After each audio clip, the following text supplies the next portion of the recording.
Welcome to the Big Kickoff Football Show. Myself, Roy Shanahan, David Bugle, and Neil Dobbs. And nice little remix, I know.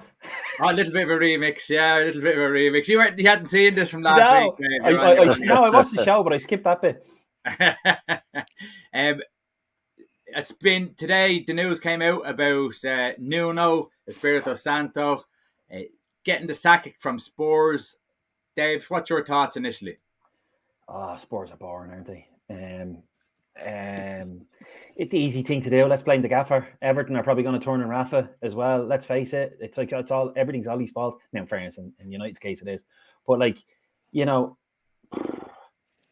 Spurs themselves, including Levy and whoever else runs the club, maybe it is only him, have a lot to answer for here.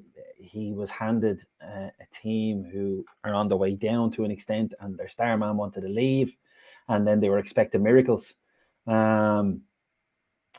Looked like they had a promising start, and then obviously it's gone south very quickly, but not in the least bit surprised after the defeat that he's gone, and that he's gone quicker than all the Ollie rumours went out the window quite quick, and he's out before him. It's typical Spurs, but what? Yeah, scratch my head about what they're going to do afterwards. This whole 18-month contract rumour, which is very far down the line. A lot of the agreements apparently have been agreed that needs to be for contracts. So the fact that it's only 18 months, I'm a bit surprised, but I think it's quite sensible, because that's usually when players eventually go, I can't cope with this fella because he's just too intense. So it's probably about right. But yeah, I think it's unfortunate he's gone as early as he is, but you know yourself, Roy, nowadays there's no patience in football. In any way, shape or form, but for him to be laid blame on the shit show that I think Spurs are at the moment, I think it's very harsh. Neil, that's exactly what I was going to ask you. He's only had 10 league games, a couple of Europa League games, or Europa Conference games. He hasn't been handed a huge war chest. He hasn't been left with the best Spurs side that's been there over the last few years. When you have, I suppose, Dyer in the back line and the midfield of Højbjerg and Skip, is it, in the midfield? Yeah. It's not exactly a team that's going to... Well, they're very Spurs at the moment. They're in a position where they probably should be. Yeah, you look at the Spurs start 11, Roy, and you take Son out of it, you take Kane when Kane was playing well out of it, and Lucas Moura at times, and that's kind of it. There's no, their backline probably is the least quality that backline Spurs have had the last 10 years. They haven't replaced like for like when they lost Alderweireld, when they left for Tongan. They were the stalwarts of the kind of backbone of the Pochettino team, and now they've lost them. They haven't replaced them. They're blood and young lads. I think we've mentioned it a couple of times on the show, like Jose Mourinho couldn't go in and solve the defensive crisis at the club. And it was a crisis. Like, he was relying on the young lad Tanganga and a few of these to come in and maybe step up to the plate. And they just fell badly short. So it echoes a little for me the way Arsenal were playing in the early part of the season when they were missing their kind of best defensive outfit. And now Spurs are just suffering because they've nothing to build on. They don't have a solid foundation to build on. And then, obviously the Kane thing, Nuno's fallen on Kane's sword more than anything here, because, Kane was never going to pay the price for a slow start and a kind of a lack of energy type of start. Kane was always going to win out on that one. So I think they're doing all they can to keep Kane there, keep him happy, and to try to do something in the quick term to re-energize them. Nuno pays the price pretty much. But regardless of who comes in, Conte or otherwise, they're going to have to get these guys fighting and working hard. And there's a lot of dead weight in that dressing room at the moment. Dave, does Daniel Levy have a lot to answer for? 100%. His star man doesn't want to be there. And did they really need the extra 20 million for 140 million to let him go? I don't think so, because they're going to make that and then some. Now the fact that fans are back and with their new ground, they have an extra 25,000 fans every other week, and then they're making a boatload of money from the NFL. So are they that desperate for that extra 20 million, where they could have given 120 million, say it was 120 million, 110 million for Kane? They could have given that to Espirito Santo early, seeing as this was being talked about before the season was even over previous. So he could have had the whole summer to kind of play with it and put a bit of a stamp on the side. And then the one or two that have come in, I've no idea if they were Santo players. Emerson Royale, who just looks like the very stereotypical right full-back who's just all attack but no defence.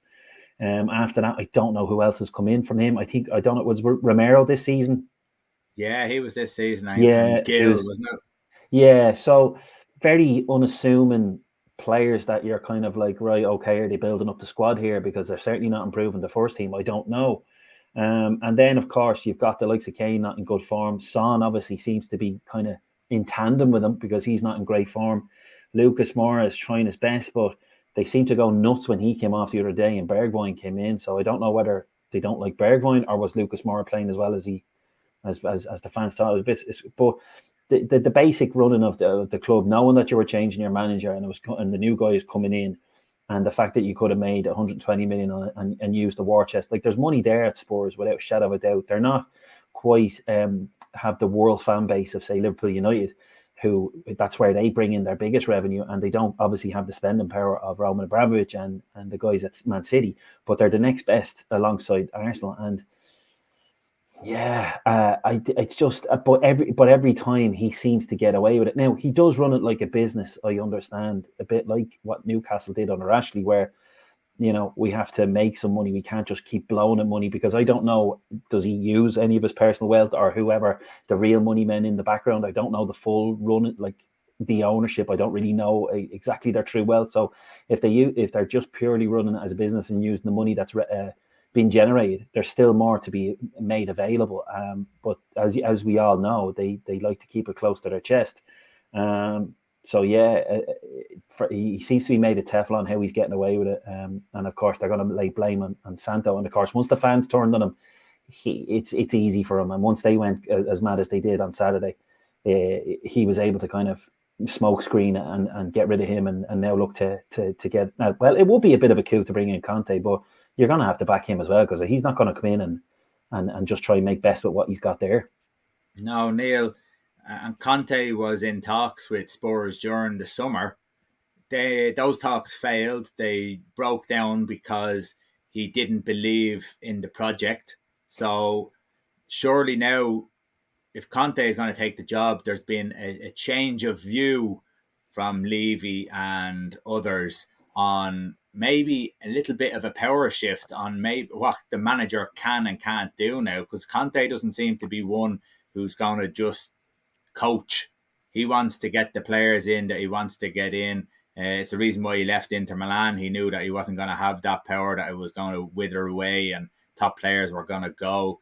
It's the reason why he didn't take the Spurs job in the first place. So it sounds like there's going to be a little different approach here. And it looks like that Levy and the director of football have decided, well, we've made a big mistake here now, and we'll just turn back the clock and say goodbye to Nuno and bring Conte in.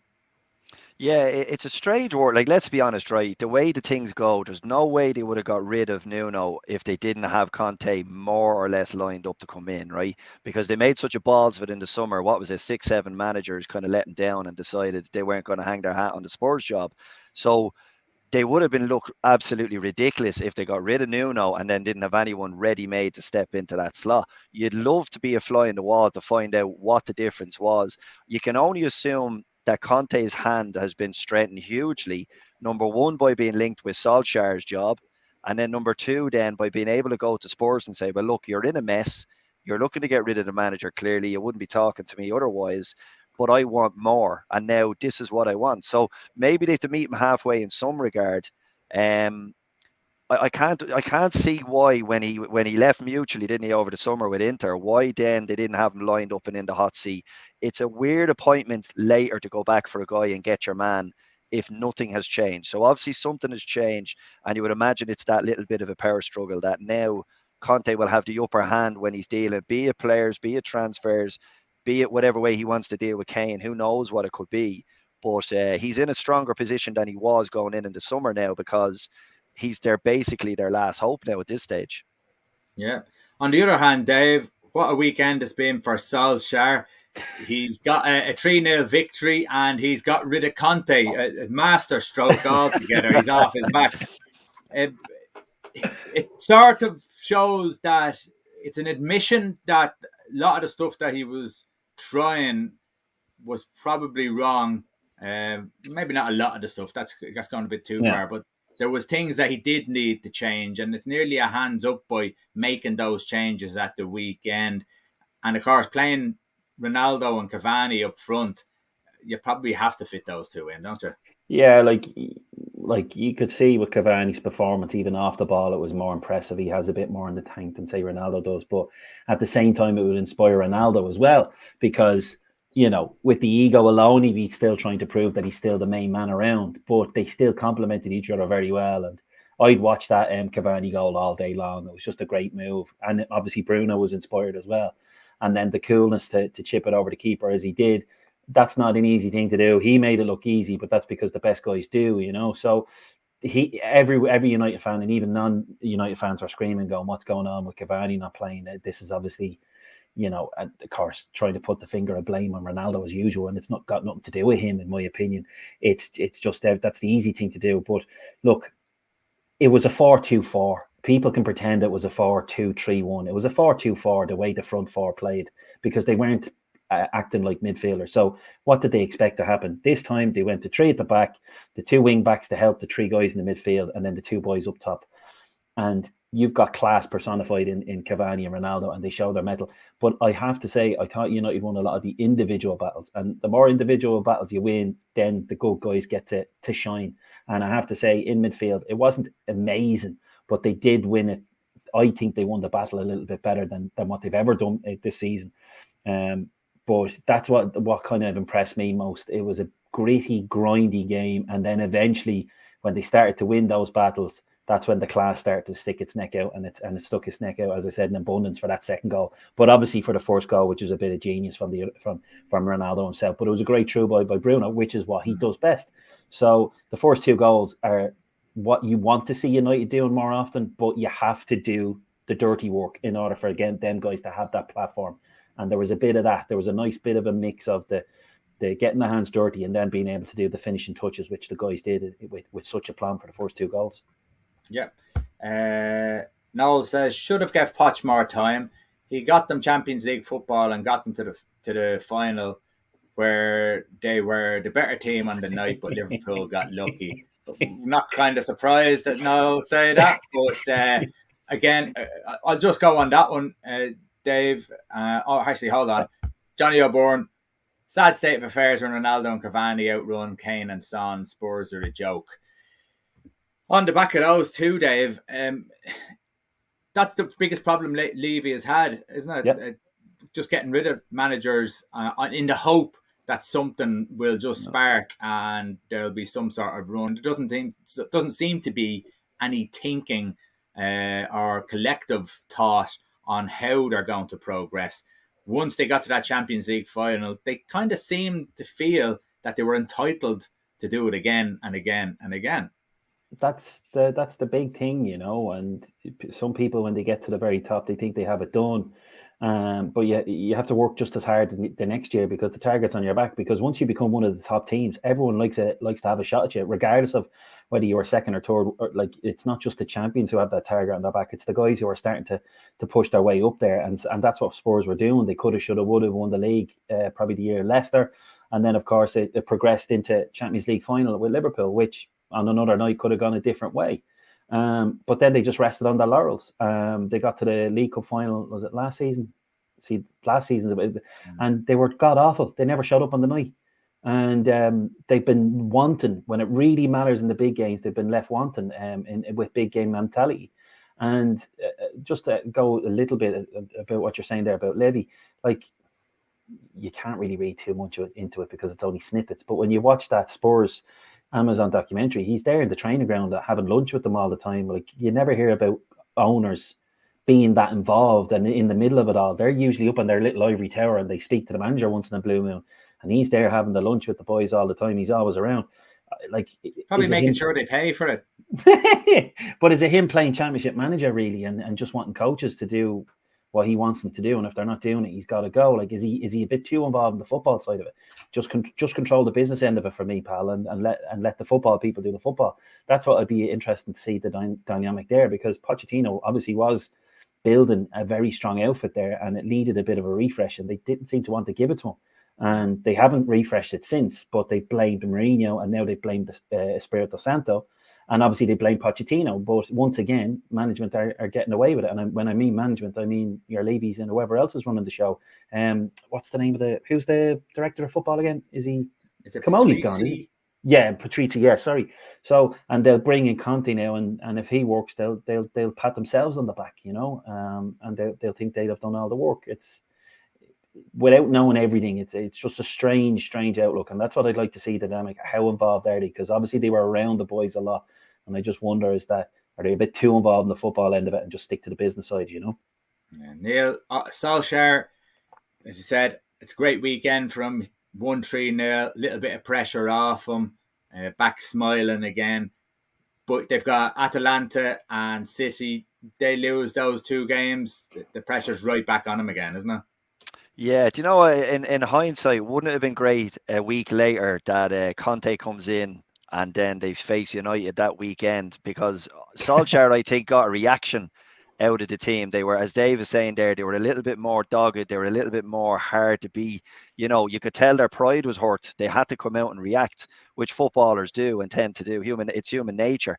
But wouldn't it have been great to see a week later what a Conte Spurs after a week of motivation? I'd say just goes into the dressing room and he roars at them left, right, and centre.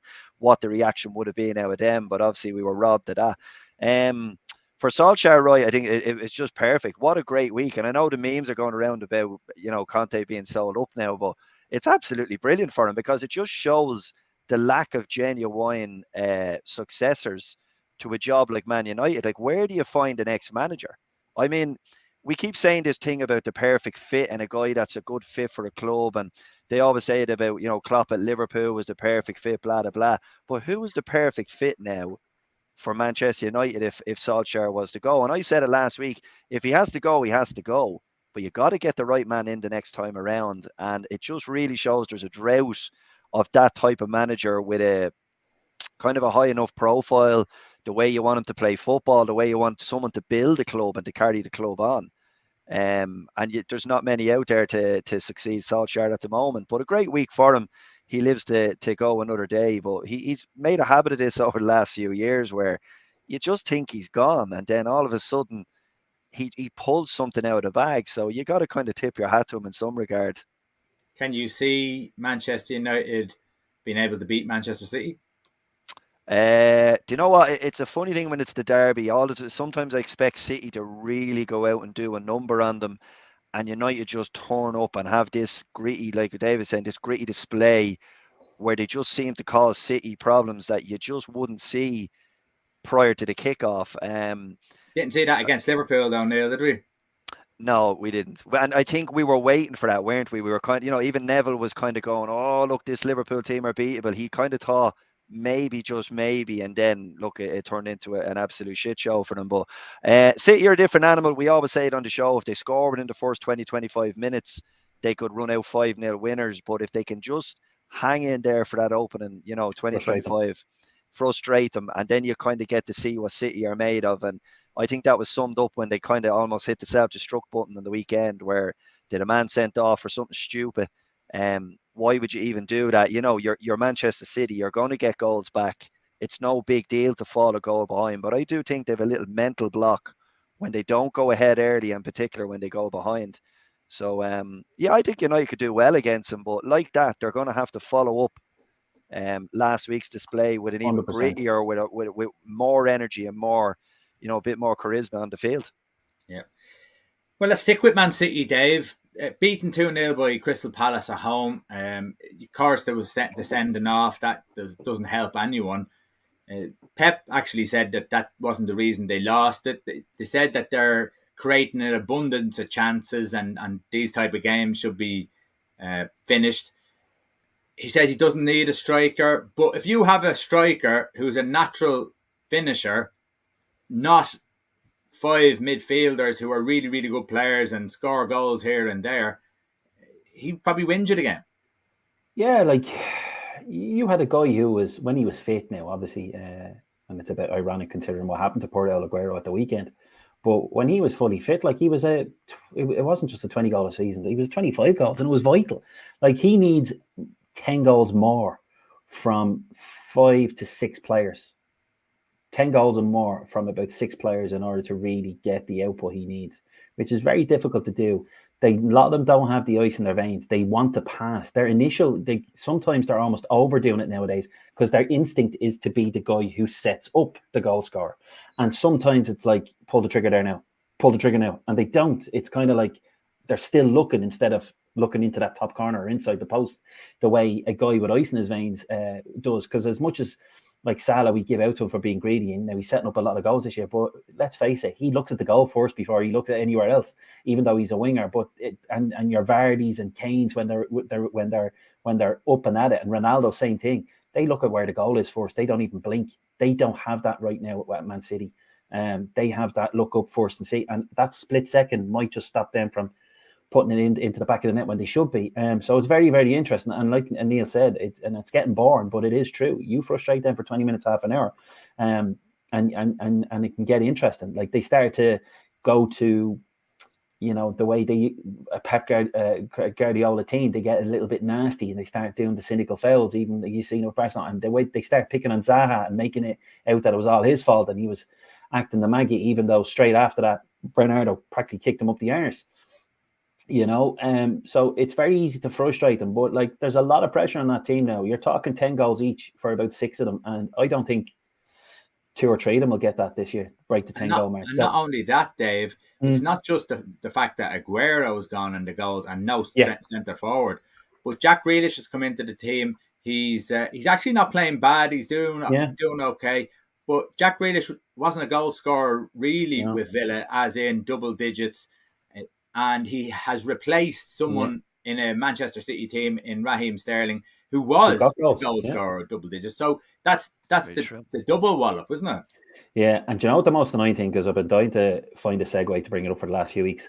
What is the story with that jumper that he wears with the curled up badge? It wrecks my head. Does anyone else notice that?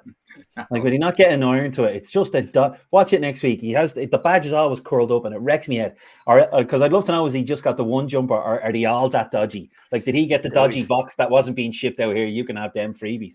It's the new Hashtag color thing, just to your badge. But look, exactly, and he's regarded as top drawer, but like the guy is kind of almost being a bit stubborn now, going, I can still do this. Like, is ego now that I'm so good I can win a league without a striker, and he's taken away even more goals, as you said, with Sterling, and put in Grealish. So it's very interesting to see. As much as he's happy at Man City, is it because he can do whatever he wants? Because it might cost him. It might cost him a few trophies this year. And considering we all still class him as the best around. Watch this space, like, because he seems very determined to prove everyone right or wrong. And if he does, credit to him. But it could be a bit of a play toy at this stage where it's Man City. If it was Barcelona, he might take it a bit more serious. But maybe he's just, this is his little, it's what's keeping him. It's probably what's getting them up in the morning, the excitement of trying to prove this right now, which is interesting, but it could prove very costly. Like, they're 5 points off Chelsea. Chelsea are playing a lot more ruthless than anyone else at the moment, and and they're missing Lukaku and Werner. So City, it doesn't really matter who's not there, because the goal, like the consistent, like ruthless goal scorer is not there. So if one or two of them get injured, I don't think they're going to miss them. But the problem is they're missing goals, and there's no denying it. Yeah, and he's not playing Jesus. He's playing Jesus, Neil, but he's not playing him as a centre forward role. That seems bananas. Yeah, it's just it's kind of listening to you there. It's making me think the same kind of thoughts. There's a double-edged sword. I think that I think someone mentioned on Sky Sports during the week that he's gone and bought Grealish because he felt he wanted to replace Sterling. But it's a dangerous thing, because Sterling was excellent in the Euros. He was really, really good. As you were saying, he was scoring more goals than he ever did. I think Grealish has gone in there, and I don't think he's taken to the team maybe the way we thought he would. I think there's a fear factor there that he's not the main man anymore. He passes, I think, way more than he used to. Obviously, maybe that's instruction, or maybe that's the way Pep wants him to do it. But it's not like when he dribbled when he was at Villa, he ever lost the ball. He still retained possession. He just got fouled or he drew in fouls. But I don't see Grealish scoring the goals that Sterling scored because he doesn't have the will to get in on the back post. He wants to set people up. And I think he lays off the easy pass sometimes. Whereas Dave was saying there, and he's dead right, he doesn't have the ice in the veins where he goes that extra touch, takes on the extra man to get the shot in himself. He's only too willing to pass it off to Bernardo or Jesus. And they only have a few players like that. City, Mahrez being one of them. Mahrez will shoot on sight because he's a greedy so-and-so, and Jesus will. But the rest of them are very much, listen, over to you if you're in a better position to me. So I don't think Grealish has hit the ground running in the manner that maybe Pep would have expected. Now, he still has time to turn that around. But if you compare him to De Bruyne when he gets into the final third in the dangerous positions, like Grealish is more than as capable as De Bruyne to open up a little yard and to get a shot on goal. But he's passing the buck every single time. So I'd agree with Dave on that one. It's an interesting thing. Can they pick up the amount of goals that they're losing or have lost, without a centre forward there? And the answer might actually be no, but I guess the jury is out. But it relies heavily on Grealish to see how he picks up. And Neil, what about Crystal Palace? A lot of people, including probably us, were looking at Crystal Palace at the start of the year saying it could be make or break. It's definitely not break because Vieira has made them solid. They've only lost 2 games. They've drawn 6, won 2, and obviously beaten Man City at the weekend. Patrick Vieira stock has just risen. Yeah, massively. Do you know what it is? Zaha came out after the game and he kind of said, listen, we're playing out from the back now. We've more of a freedom. We're more attacking. We're more comfortable on the ball. Like, you look at the signings that he's after bringing in. Lads in the back line who I had never heard of before this year, but maybe the likes of Conor Gallagher in the middle has been absolutely phenomenal for them. Like, he looks like a great player for the future. No, Chelsea are beginning to claim him back already. He's been that good, but he's bought in shrewd signings. Edouard up front has added a few goals and a bit of a presence. Vieira's come in and hit the ground running. Like we were saying, we were worried, and not necessarily worried for Crystal Palace. Like, you're replacing 9 players that had been on the books for like 10 years, something crazy. So, it was a gamble. It was a huge gamble from Crystal Palace, but they've gotten it right so far. And Vieira doesn't seem to be able to, he doesn't worry about mixing it against the big boys. Like, they went at City hammer and tongs. Don't get me wrong. They sat back and hit them on the break, but they put Zaha through the middle so many times on Laporte and Diaz, and they struggled. A couple of long balls that were through to Edouard, he knocked them on, and Zaha ran them ragged. And how many times you said that about Diaz and Laporte?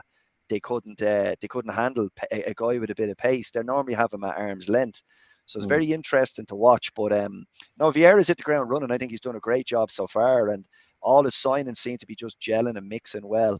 And it'd be interesting, obviously, what they'll do with a couple of the signings, as in Gallagher and the likes. Can they tie a guy like that down, or will he end up going back to Chelsea? But for now, yeah, he's come out of traps, great guns. Dave, another side that I suppose everyone was kind of having a look at and were a bit dodged were Mikel Arteta's Arsenal, and all of a sudden now they've hit a purple patch and look like a side that could possibly make a top 4 run if they keep it up. What's changed at Arsenal? Yeah, it's listen, credit to them. A couple of players obviously hitting great form, but I think the back line, the spine of the back line has got miserly. They've conceded 13, but I'd say the majority of them were probably in the first 3 games where they lost. Gabriel and Ben White seem to be forming a nice partnership where Gabriel is shining. Tommy Yasu, if I pronounced them great, has I want to drink what he's drinking. He is a bundle of energy, but he's a decent player. He looks like a lot about him, and of course Tierney's Tierney. But Smith Rowe seems to fancy himself now. It's not just a promising player. He seems to want to take ownership in there alongside the rest of the guys in midfield. And then Aubameyang has come alive again. He's using Lacazette a little bit more. But it seems to be a little bit of a buzz, a nice bit of a momentum. I don't want to get too excited because these bubbles can burst quite quickly, a bit like what we seen last year. But at the moment, there's a nice little bit of whatever he's got in the pot. It's brewing nicely, and credit to them. But I think the ultimate reason, yes, definitely the defense has got miserly, a bit like United at the weekend. Do the gritty stuff and then let the guys with a bit of flair, when they get the chances, to give them a bit more time and opportunity, and to create more opportunities. Because some of the goals they're getting are quite tasty. But I definitely think it's definitely across the back line where that's kind of tightened up. And obviously Ramsdale pulling off some of the saves that he did as well is a nice thing, considering we considered it was a waste of money for a sub keeper. Now he's like, is he? And straight away they're jumping, is he going to take over Pickford then at number 1, for God's sake? But that back five definitely seems to have tightened up, and he's kind of bit like what we talked about with Vieira there. Vieira said a great quote the other day: we're not going to own the ball, but when we do, we have a plan. And that's exactly what they did at the other week. And it seems to be a bit similar with Arsenal. We're going to get a little bit tighter, but when we get the ball, here's what we're going to do. And yeah, that back five, I think, is the biggest reason at the moment. But because of a bit of momentum and a bit of confidence, and even Aubameyang starting to show a bit of life in him again, yeah, it's nice, but I'm not going to quite make the bold prediction of a top 4 yet, because Arsenal could just turn like that, as we know. But at the moment, very impressive. Well, I think Neil, Dave summed it up there. They've actually got the best partnership that they have together in Gabriel and White in the back line. Obviously, the rest of the defence has helped out on that. But Partey and Lokonga in the midfield have given them a real stability there. And they've actually gone back to nearly a 4-4-2, a kind of a 4-4-1-1 with Lacazette playing behind Aubameyang, which I always think he's the best player they have in a centre forward role. I don't know why they kept playing him left and right and what have you, but it just seems to be back to basics. Yeah, and I mean, look, let's be honest. Arteta, before the last international break, was on his knees. Like, he was gone. You talk about Gonski. Remember he was celebrating the win, and he was saying it was the best day in his life. And, I think, but you know what? I think he knew something happened that day. He knew, like, you think of the pressure he was under going into that game. And when he got the win, it must have just, the whole collective dressing room sigh of relief. Right, let's get on. Now we can kick on. It was like he needed it so badly. And I think he knew he stumbled on something that time. And I think there, Lokonga and Partey, like Partey, since he signed for big, big money. He was meant to be a big game player. And then he was caught up in crazy situations last year. Remember the one where he hobbled off injured, and then by the time he got back on the pitch, City had the ball in the net, stuff like that. And then, as we were saying, Ben White, and obviously getting them fit, getting that partnership together. But look, he's just stuck to, I think, what would have been near enough everyone's best 11, aside from the fullbacks. I don't think many people would have said that Tierney wouldn't have been in there, for example.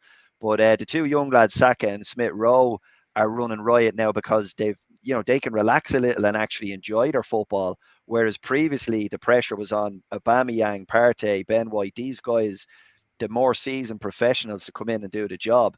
So yeah, listen, it's clicked right. And I'd say if you're an Arsenal supporter and you look back 8 weeks ago, you would have been thinking, get rid of this guy. He was giving him his shot. He's had time. But I think it's a nice story that he can kind of turn it around, because you can clearly see it means a lot to him in the club. Like, he wore his heart in his sleeve when he was at rock bottom that time. And, it's a kind of a bit refreshing to see him turn it around. Yeah, just before we go on to Leicester, Noel wants to know, if City don't get Kane or Haaland, then who do they get? So let's just say summer comes around, they don't get either of those. Mbappe is definitely going to be going to Madrid. Who is there? Do you think they could afford Antonio? Will you wait till they get to West Ham, will you? Will we move on to Antonio? I would be more than happy if they signed Antonio. I'd be delighted. No. After that, like, listen, after them two, because that's who you'd expect City to buy. But at the same time, in a weird way, for the last 2 or 3 seasons, they've never bought the star man. They've kind of bought players for big money, for 50s and 60s, but they're the kind of the guys who are just about to break into the big time. Like, they haven't really went, right, let's go and pick him, like the Robinhos and Kaka days. They haven't kind of gone down the Galactico route. So getting Kane and Haaland is what you'd expect, but it's, in a weird way, I wouldn't be surprised if they didn't either. And they get some 20-year-old Brazilian starlet who's ripping it up in Brazil that we don't know about. You know, that kind of thing. That could be almost as likely. Like Jesus. Well, an upgrade on Jesus, but no, do you know what I mean? I wouldn't be surprised if somebody like that came in and we're all scrambling to Google what's the story with this lad, you know? Yeah. I think the price tag of Haaland at the moment is ridiculous, and his pay demands, I don't think City are going to touch that, because you're getting into messy territory. Mbappe and all are the same thing. It looks like he almost wants to go to Madrid now, but maybe Benzema's form is holding him off, as in that he still has life in him. But the price tag and the messiness that comes with Haaland, I think a lot of clubs just don't want to take the nonsense out of it. Whereas Kane was a very, very easy fit for City, a guy that knows the Premier League, will fit into your system straight away. And from Kane, you know, there's no nonsense. Like, who's Kane's agent? His brother or something like that? That's the perfect signing. I don't think they need to be a circus. I don't think Pep likes that. So, it's hard to know where they go after that. All right. So, Kane to City. It's going to happen, is it? Or a quick 1 year, 2 year fix like United with Lewandowski maybe, or something. Yeah. You know, if they were able to get their hands on him. Right. Well, Dave, I'm just going to ask you about Leicester City, because people talk Brendan Rodgers up really highly about how great a job he's doing everywhere he goes. He went to Celtic. He did a good job up there. Expected to win. Won. Went to Liverpool. Nearly gave them what they wanted. Very unlucky. He's gone to Leicester now. He's won the FA Cup. I asked this question last year. How do Leicester improve their team? The players that they get in never seem to improve their team. They just nearly take over from the players who were there already doing a good job. Is it the manager not getting more out of them, or is it just that the players they're bringing in are of a standard that they can only keep them where they are? Because they've been pushing for that top four again and they haven't got it. It's starting to look like it's going to be a similar story this year. Yeah, exactly. Like, we could almost say the same thing, the same question as Noel asked. Like, Vardy is 35 in January. So who do you replace him with? They're not going to get Haaland or Kane. They're not even going to get Mikel Antonio. You know what I mean? So they have to go and get this up-and-coming 18, 19-year-old in Daka. That's where Leicester are. If Maddison goes, they go and get... I'm not bigging him up, by the way, but when they go, they have to go and get something similar and a bit younger. You know, it's a bit like Ajax, you know, they get a good side who are decent, and then the vultures come in and take them away, and then they have to replenish them with the same players again and get to that level, because once they hit a level, bang, the big boys come in and rip the heart out of a side. And I think with Leicester, it's a bit similar. You have to hope that they have that a little bit of extra spice in a year, that they can produce the goods and grab a trophy like they did last year in the FA Cup, and obviously the league the way they did. So that's why it's very hard. It can be easy to just pull names out of the hat, but realistically, Vardy's unfortunately a bit like Ronaldo and the Messis, that, you know, age takes over at some point. You don't kind of just easily get an upgrade. You have to kind of hope that you get the next new one who's 2021 and hope they progress into that type of player. So it's very tough for them. Like, if Tielemans seems like he'd be somebody that could go to one of the bigger clubs, maybe he's getting a lot of interest. You know, they don't go out and spend 50 and 60 million and get somebody as good as him right this minute. They still will go out and spend 20, 25 million hoping the next guy turns into him. So they're very much a maintaining side because of probably their spending power. But not only that, the big boys just manage to keep them at arm's length and won't let them ever get as big as them. The only team who can easily break that now would be Newcastle at some point. But that's where, unfortunately, I don't have a lot of answers for them to improve, because I just don't expect them to. It'll be very much if we can get what we have and then we can nick into the top four, because long term, can you see Leicester being up there competing with them? No, just a quick year or two jab, burst the bubble of one of the teams, and that's it, unless the hundreds of millions come in. But you'd need to be consistently in the Champions League, which is very, very difficult to do when you've got the likes of Arsenal now trying to come back. Obviously, Newcastle are going to come back, and then you've got United, Chelsea, City, and Liverpool. You've already 4 teams in there anyway. So I'm impressed with what they do, but it's very, very hard to see what they can do to improve without the big boys bullying them as well. So it's not just what Leicester can do, it's what the others will let them do as well. Yeah, Neil. When you look at Leicester, standing still is dropping away. It's losing because you got the likes of West Ham now who are making a push. The likes of Brighton again who drew 2-0 at Liverpool at the weekend in a game that you look at 2-0 up. You think the bookies aren't going to take any price on anything. Then it was nearly done and dusted in everyone's mind. I'm guessing. I suppose maybe Brighton fans maybe would have thought different, but when you look at that, then Leicester aren't really progressing, and it's like Dave was saying, you're going to stand still. You're probably going to drift back further into the pack. Yeah, do you know what it is, right? At the end of the day, they're after making some good business over the last couple of years. Like, look at the money they made on Harry Maguire, and you look at who their backline is now. They brought in Yannick Vestergaard, who isn't really a top quality defender. So they're replacing the good quality that they do have or did have, and they're replacing it with very mediocre. Like I'm just skimming through their bench there from the weekend, and if you kind of take your Tielemans, your Madison, Vardy, and Iacho out of there, Ryan Bertrand is on the bench, Danny Ward, Chowdhury, Vestergaard, and then you've got like Lookman and Daka. So they're trading down. You know what I mean? It's like when you play FIFA online and you think to yourself, I want to buy, Mo Salah on the wing, but I'm going to get rid of 4 or 5 lads to kind of supplement him there. They're not trading up their players. And as Dave is saying, they're playing Moneyball, kind of like one of the Red Bull franchises where they're quite willing to buy a guy for 15 million if they sell him for 30 or 45. Look, it's worked for them to a point because Brendan Rodgers, I think, has done well and they've won stuff. They've won silverware, which is, you talk to West Ham, you talk to Arsenal at the moment, it snapped the hand off you for some silverware. So they've done well in what they have, but something about it this year has definitely changed. They've fallen off the pace. They haven't reinvested, and it's not like they lost anyone big. They're just standing still, and they're not upping their players. They're not bringing in, your man Daka, he scored a couple of goals in the Europa League, and he looked really bright, but he's a gamble. You know what I mean? When you're replacing Jamie Vardy with Daka, you're in a huge, huge gamble because Vardy has been Leicester for like 5 to 10 years now. Like, it's ridiculous. So is the next 12 to 18 months, Neil, huge for Leicester? It's massive. It's absolutely massive. They need now to find them type of. I know they still have a couple of injuries in players in defence and stuff like that, but they, like, as you were saying there, the likes of Tielemans, they need to keep the likes of Tielemans. They lose him. Where's the next Yuri Tielemans then for Leicester that wants to stay there in a club that won't be guaranteed top 4? That's the big challenge. They need to reinvest now, get it going. They must have money because they've been financially sound for the last number of years since winning the Premier League even. They're always thereabouts.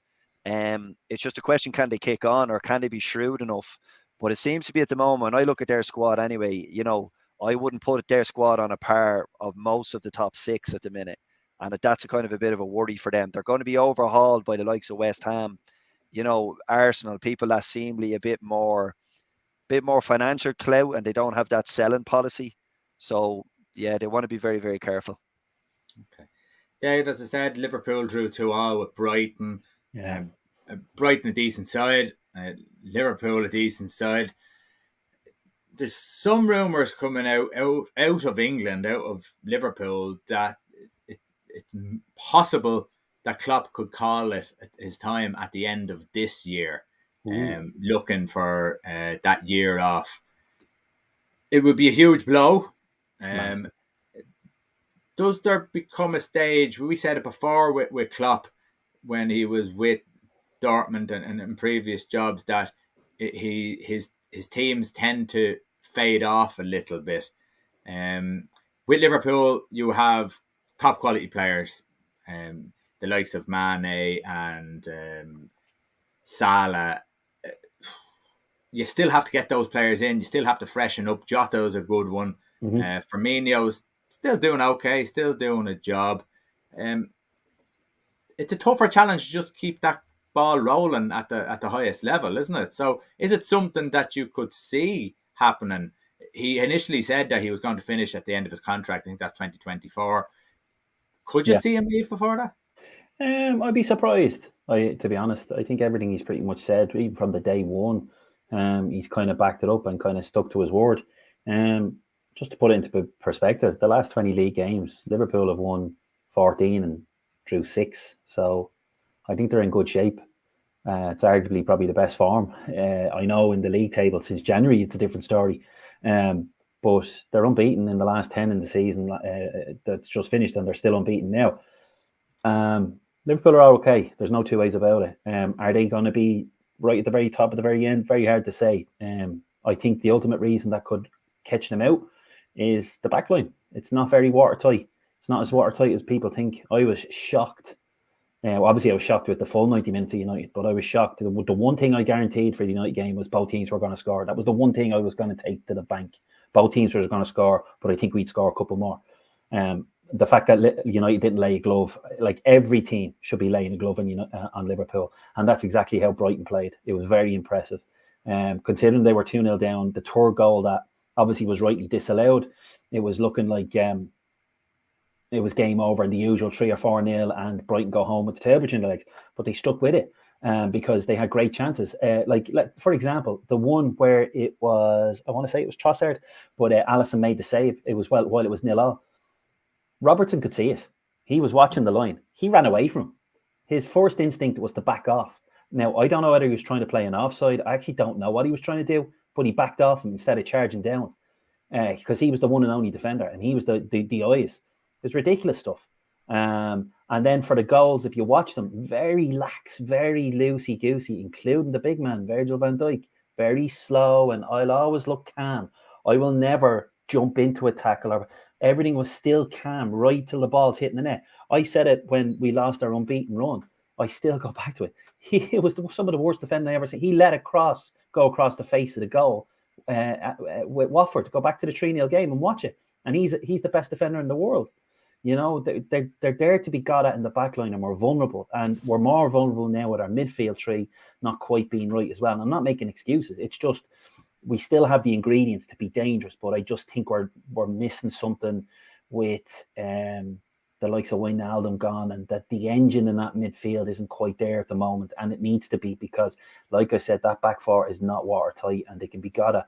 And Brighton were fantastic for the last 45 minutes, and Klopp even said it, didn't like the body language on some of the players in the second half. The jugular was wide open, and they destroyed it against United, and they didn't do it against Brighton, and it was a bit worrying. Yeah. I thought they could have went on and banged in 7 or 8 against United, but they seemed to take the foot off the trying to keep Ollie in the job. Yeah, I mean that would have been the greatest. That would have been the greatest job opportunity ever to really hammer home United down to 10 men and everything. So Brighton were excellent playing false 9. Neil Potter taught a lesson last week, but came good this week. Yeah, I gave Potter an awful time last week watching the City game, Roy, because they played exactly the same way. Now, they did play Neil Maupay up front, which was the difference. Now, he dropped Trossard in there. Trossard gave Liverpool an awful time, and it's because he was running from deep. Liverpool love to keep the high line, and then they will stand for a second or two waiting for the offside. I think that change of the rule this year, where they're allowing them to run through. I'll echo what Dave said. I think a lot of teams are catching them out because they're making late runs, and then you can see this element of doubt creep in. Is he off or is he not? And you see with Liverpool immediately when a guy runs through, like Trossard for the shot, gets the shot, and the minute the shot goes, they're on the linesman's case. He was off, and he wasn't bloody off, and they keep doing it. And I hope that that's what Klopp meant by that body language. Like Dave referred to it there about Robertson. Trent does it. Virgil is the worst for it. The absolute worst for it. Konate played either Lallana or Trossard on side at one point by a good yard and a half. They jogged back towards goal. Van Dijk got back goal side, and he did that thing, and I picked up on that as well. He's not urgent enough to close a guy down. What was Carragher used to say 2 years ago? He gets in on top, he's like a bear, and he mauls you until you turn over possession. I haven't seen him do that, and I watch him like a hawk. He's not engaging in the tackle. He's passive. He drops back and he's all relaxed and everything's cool, and the next thing you know, the shot rattles in off it hit the post and went wide from Bissouma. That really annoys me when I watch Van Dijk. I want to see Van Dijk run with a guy 50-50 and maul him again. I want to see him get into him, get contact with him. I think he's a fear still in his mind. There's something not fully there with him. Of his leg? of his leg. And I think it's almost like he needs someone to clatter him that he realizes, listen, it's going to be okay. Or maybe he needs a foot in the hole. I'm deadly serious. There's something so lacking of Yeah. urgency about him when I see him in a 50-50 now that makes me think there's a worry at the back of his mind. Yeah, and he's just not the same. And it happened against Atletico. That was the big red flag for me when Yeah. he couldn't lay a glove on Griezmann, and all of a sudden fellas were running at him. It's like he's afraid to be embarrassed. Oh, I was turned inside out. Just get in and do the best you can and rely on the back four unit. And he has to lead that. And I think that's where the biggest improvement will come for Liverpool's back four, if he gets back to that aggressiveness that he once had. Okay. Dave, Chelsea are going about their business, and they're going about their business very nicely indeed. And you said already, Werner and Lukaku out. If that was Manchester United, that was Liverpool, or as you can see with Manchester City, it would be causing awful problems. But for Chelsea, it seems to be just, let's get to the next game. Yeah, do you know when a certain team just it's like it's just like a factory line. It's just another game, get the job done, and on to the next one. And that's what this was. You've Ziyech, Hudson-Odoi, and Havertz. No striker, ironically enough, but they still looked more clinical and ruthless than Man City would. A bit more of a directness about it. Like look at the 2 goals James got. Like Jesus Christ, he's the fullback. And Chilwell, the two of them are scoring worldies. Like that first goal with his left foot into the top corner, it's fantastic. And then the second one, just the technique to just power, and instead of this finesse and probably pass it over to another guy and pass it into the goal that City would, just buried it, bosh. But Rudiger and the guys, obviously the three at the back is the new thing to go now with a few teams the way it's working. But Kante and Jorginho, like you rhyme off them players, like Kante and Jorginho, a bit of a playmaker. Kante just does everything. The 2 fullbacks are on flying form, and this is without your new star striker, and then the guy who gives it everything but isn't getting the goals, and Timo Werner. It's just it's ominous for the others that they're still doing what they're doing. Granted, it is Newcastle, there's no denying it, but they dispatched them very easy. They don't make hard work of it. I'll give them that. But yeah, very much another job well done. And to be honest, they won't care whether they won it by a counter or not. It's job done, 3 points on the next one. Tuchel seems that guy, I'd say very stereotypical German. It's win, next one, win, next one. I'll worry about it in the background. I won't tell you, but I'll worry about it in the background. But we'd go next, and he'll celebrate hard if they lift the trophy at the end of the year, Yeah. Neil, Newcastle, what do they need to do? We talked about them a couple of weeks ago. There was no messing with us. It was, these could get relegated. And as the weeks are going by, it's been more and more of a reality for everyone. They have a big window to come and a big decision to make on who's going to manage that side. Yeah, they're in big trouble, man. I mean, look, any other year, regardless of the investment that is to come, there's been rumours that they're only going to spend around 50 million in the January transfer window. Now, we've speculated they could bring in, a couple of season pros, they could bring in a couple of short-term contracts, loans, whatever. But man, they need reinforcements, and they need them quick. They are going nowhere fast. They're just look. There's 1 or 2 good individuals in the team. San Maximum is decent, but they've no other quality on the field when you compare them to the people that they're around at the moment. So you could literally bring in 5 players, and they could go straight into the first team. And there's not many teams in the Premier League where you could say that. But they're going to need a big investment, because it would be, what would you call it, poetic justice almost, if they got relegated after being bought out. It's a nonsense when you think about it, but this is very, very real. Let's be honest, Roy, we slag Norwich every week, and Norwich are a bloody shambles.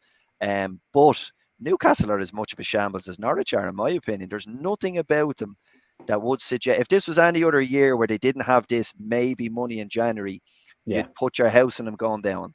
It's just that they have this investment, and there's a little bit of a furore and, big exciting day or two where they rolled out the red carpets, but they are bang average and have been for about 5 seasons. I'd be very, very worried if they don't get they should be planning right now, saying, right, bam, January 1st, this guy, and this guy, get them into that team. And then see, can they kick off? I tell they could do worse than get Patrick Vieira in there with the magic he's worked in the last few weeks. Dave, Newcastle, 50 million budget, that's surely a whole load of bullshit, really, because they can't go out and say that they're going to spend 300 million. Everyone will be putting their price up. So surely that's just games. And if they really need to buy players, they will. Yeah, I'd be shocked if they didn't. But the way the UK/European financial fair play works, I don't know. Like, is there a ceiling to how far they can spend? I'm not too sure. Apparently, it is quite healthy because of how Ashley ran the club. But yeah, if there's a bit of talent for 50 million alone, one player, they'll buy it, and they'll still buy another few more. Mark my words, and I agree with you there 100%. But who you're going to get in January, it's like I'm starting to fear that it won't be enough, and they'll have to start from the championship. I really do. I just have that sneaky feeling, because like we can all pretend and play championship manager here, but some of these clubs are. I think they're going to struggle to get players from the Premier League unless they buy big, because some of these guys could maybe want them to suffer and go, you want him? Yeah, well, give me 100 million. No, well, he's not going. He's under contract for 3 years. He's going nowhere. They could really play hardball, and they're going to have to go foreign, or going to have to pull something out of the bag in the championship and lower. Like, you never know. Like, one or two of these clubs could really want to stick it to them.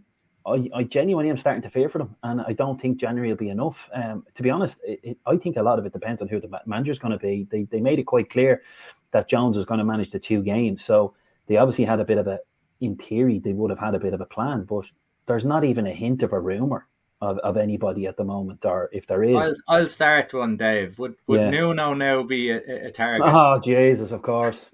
Of course. Yeah, but he needs to get on to George Mendes straight away and say, "Get me out of the mire," like we did at Wolves, and find me a few Portuguese starlets. That's actually, do you know what? That mightn't be a bad do a miniature Wolves for a while, and then they can go and play the fantasy football in the summer. So yeah, maybe that could be a good. Yeah, Jesus, good call. But other than that, like that'd be probably their best chance, because obviously these guys will have a bit of a tapped resource into a Portuguese market, because I don't think they're going to necessarily get it all through the Premier League. I think some clubs will play hardball, and it's money aside, I'm exactly with Neil. It's a battle for 18th for the other clubs that are sitting on that table, because I'd rubber stamp them for definite relegation with Norwich only for that. Yeah, I'm not going to go through the other results, because just going to finish off with Neil. Paris Saint-Germain. I watched Paris Saint-Germain against Lille on Friday night. They were 1-0 down at half time against a good Lille side, who were kind of struggling this year after winning the league last year. Pochettino took Messi off at half time, and they went on to win the game 2-1. Does this, with Messi going to Paris Saint-Germain, does this show that no matter who you buy, the Haalands, the Mbappes, no matter who it is, it's not easy to predict whether some of these players are going to settle with your club, albeit if it's Real Madrid or Manchester City or Liverpool or whoever it is? Yeah, I think, look, it's a gamble with anyone you buy. And when you buy, look at what Barcelona have done now with their last 3 or 4 big boys. They've literally just blown up in their face, and none of them have been able to settle, be it because there was expectation, or be it because they just were never that good in the first place, or be it because they're mentally not strong enough. Now, I don't think many would have thought that Messi couldn't make it work with Paris Saint-Germain. Surely he just turns up and just does what Messi does. Like, it's madness. But reading there the article today, he's already talking about going back to Barcelona, and he used a strange phrase, which was, "I don't really know how long my contract runs for, but when it's over, I'm going back home." And home, he meant Barcelona. And he alluded to the fact that his wife and kids haven't settled in Paris, and that they want to live in Spain. So that's kind of sad in some ways, that, you know, a guy that has everything, has the football in the world at his feet, could go to any club in the world, moves in with a Galactico squad and can't make it work. And just from a posh point of view, that takes big balls to haul Messi off at halftime in any game. And the fact that they won it is a great vindication that maybe Pochettino was grown as a manager, that he could make a decision like that and it can turn out well. Like, not many managers drop Messi or leave Messi out and they come out smelling the roses. So, yeah, kind of a bittersweet regard. You know, you want Messi to be successful there. We've said it many times. You know, it is fancy football stuff, when you play him up there with your Neymars and your Mbappes, but you expected him to thrive in that environment, and it doesn't seem like it's quite coming off at the moment. But look, he wouldn't be the first person to move like that with a high profile and things just not work out for whatever football and or non-football reasons. But yeah, it's a kind of a watch this space, isn't it, to see what Pochettino can get out of him over the next few months. Yeah, that's the way. There's talk that he might have had a niggly injury here and a niggly injury there, Dave. Yeah. In all fairness, Messi, over time I've seen him, doesn't have too many injuries. He does, obviously has been injured. It seems, with what Neil's been talking about and the articles that I have read today about him talking about going back, it does look like he's not settled there at all. And No. it's quite possible it might not work out at all. No, and it couldn't. And it just goes to show you that these people are human. Like some people like their creature comforts, and even the best players in the world, which is what Messi is, likes what he likes and doesn't. He probably never really wanted to go in the first place, and them tears were real at the end of the day. And let's be honest, it was legal. That all he could do legally, he had nothing to do with it, was take a 50% pay cut, and it wasn't enough. They couldn't afford it. And that's the facts. Everyone keeps moaning about him playing for free. You can't do it. He wouldn't have been able to register as a player. It's illegal in whatever way the contracts and the Spanish law and the leagues work. So he didn't want to go. He did as best as he can. I don't know. Surely they could have found loopholes. But listen, sometimes it doesn't happen. I know there was rumours of there was tapes going on where he's half grabbing the hamstring once or twice in the first half, and then Pochettino came out and said the right thing, that doctors were looking at him at half time as a precaution, not too sure what it was. So that plays into their hands a little bit. But with Messi, like Ronaldo, you need to feed off your teammates. And at the moment, it's not quite clicking. The one time he showed his class was when Mbappe did what a Barcelona player would do and lay it off for him, and he stuck it into the back of the net the way Messi does against Man City. You look at Ronaldo at the weekend. Bruno played right into his hands and gave him a lovely ball, and he battered it. And then he put one through to Cavani. It's a massive squad, and that's the thing. They're not going to bow down to Messi. Like Ronaldo might get a bit more of that with the squad that he's with, because he is the ultimate Galactico in Squad United. While Neymar and Mbappe might go, listen, you're on my level now, or I'm on your level now, and they mightn't quite give him the same respect that the way the Barcelona team will. So it just goes to show you, it's not a one-man show, and you need your supporting cast around you, and they either aren't willing to play to his strengths, or they're just not quite gelling at the moment. So as Neil said, it is a watch this space, and Pochettino needs to come up with a way, just like Solskjaer with Ronaldo. These guys are the best around at putting that ball in the back of the net, and you need to come up with a way to shine for both them and the club. And that's where Pochettino's going to have to earn his medal. Otherwise, as what you have said, and you're bang on the money, all of a sudden the Barcelona stories are coming out. If he's back there within a year, shock. I wouldn't be shocked. Yeah. Okay, we're going to leave it there. Neil, thanks very much. Dave, thanks very much. And everyone who viewed in tonight, thank you very much. And we'll talk to you back next Sunday. Obviously, Halloween is over, so we're back on a Sunday slot at 8 p.m. and we'll talk to you then.